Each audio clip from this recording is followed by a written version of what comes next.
Audio Jungle.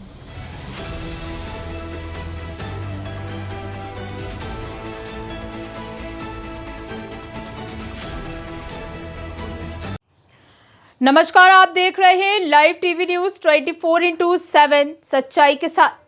चलिए अब मुख्य खबरों की ओर। राजधानी दिल्ली से सटे ग्रेटर नोएडा ढबरा में गुरु महाराज बाल योगी तपस्वी जागेश्वर जीवी जी की कड़ी मेहनत से गुरु पूर्णिमा हर साल की तुलना इस साल अलग देखी गई। खासतौर पर ग्रेटर नोएडा ढबरा गांव वासियों में उत्साह।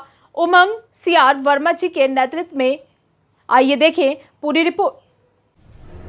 गुरु पूर्णिमा भारत में अपने आध्यात्मिक या फिर अकादमिक गुरुओं के सम्मान में उनके वंदन और उनके प्रति सम्मान प्रकट करने के लिए मनाए जाने वाला पर्व है। हम सब मनुष्यों के जीवन में निर्माण में गुरुओं की अहम भूमिका होती है। ऐसे में माना जाता है कि जिन गुरुओं में हमें गढ़ने में अपना योगदान दिया, उनके प्रति हमें कृतज्ञता का भाव बनाए रखना चाहिए। उसे जाहिर करने के दिन के तौर पर ही गुरु पूर्णिमा का त्यौहार मनाया जाता है। हिंदू धर्म के परंपरा के मुताबिक आषाढ़ के शुक्ल पक्ष की पूर्णिमा को गुरु पूर्णिमा का पर्व मनाया जाता है। पौराणिक मान्यता के अनुसार गुरु पूर्णिमा को महाभारत के रचयिता वेद व्यास का जन्म दिवस माना जाता है। उनके सम्मान में इस दिन को व्यास पूर्णिमा भी कहा जाता है। शास्त्रों में ये भी कहा जाता है कि गुरु पूर्णिमा के दिन ही महर्षि वेद व्यास ने चारों वेद की रचना की थी और इसी कारण से उनका नाम वेद व्यास पड़ा। भारत में प्राचीन काल से ही गुरुओं की भूमिका काफी अहम रही है। चाहे प्राचीन काल सभ्यता हो या आधुनिक दौर, समाज के निर्माण में गुरुओं की भूमिका को अहम माना गया है। इनकी इस भूमिका को सरल गुण रूप से संत कबीरदास ने अपने दोहे के माध्यम से भी दर्शाया है। गणमान्य नागरिक श्रीमती प्रीति वर्मा, अशोक भाटी, उमेश भाटी, हरिंदर भाटी, महेंद्र सिंह, मदन सिंह, सुभाष मोनिका उर्फ काले मुख्य रूप से मौजूद थे। गुरुजी, आपका नाम क्या हुआ? महंत जागेश्वर गिरी नागा बाबा। आज गुरु पूर्णिमा है और आप अपने शिक्षक को क्या संदेश और क्या मैसेज देना चाहते हैं इस गुरु पूर्णिमा के उपलक्ष्य में? देखो, गुरु पूर्णम बिना गुरु का कोई कार्य नहीं होता है।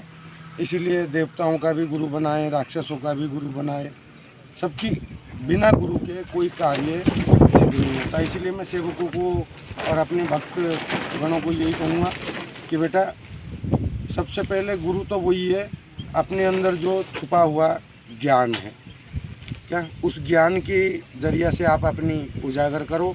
और वो ज्ञान क्या है कि सर्वप्रथम दूसरे की सेवा करो। सेवा अगर आप करते हो निस्वार्थ, तो आपके गुरु महाराज आपसे खुश रहते हैं। गुरु का मतलब क्या है? केवल एक गहराई, दूसरे की अच्छाई और बुराई, गुरु के अंदर यही छुपा हुआ है।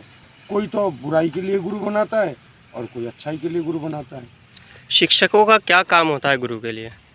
देखिए, हमारा कार्य है शिक्षा। शिक्षा का मतलब जैसे कि पहले हमने बनाए हैं ये जितने भी आपकी पाठशाला, गौशाला, मंदिर, धर्मशाला, ये सब बाबा जियों का ही संपत्ति है। उनकी रक्षा और उनकी शिक्षा भक्तों का ये है कि टाइम से अपनी हर कार्य को स्वयं कर सके, दूसरे के ऊपर निर्भर ना रहे। ये शिक्षा का मेन उद्देश्य रहता है। चाहे वो नर हो, चाहे वो पशु हो, कोई भी हमारे पास में रहता है, हम उसको केवल यही चलाते हैं, ना तो किसी को बंधन। गुरु का कार्य केवल ज्ञान देना।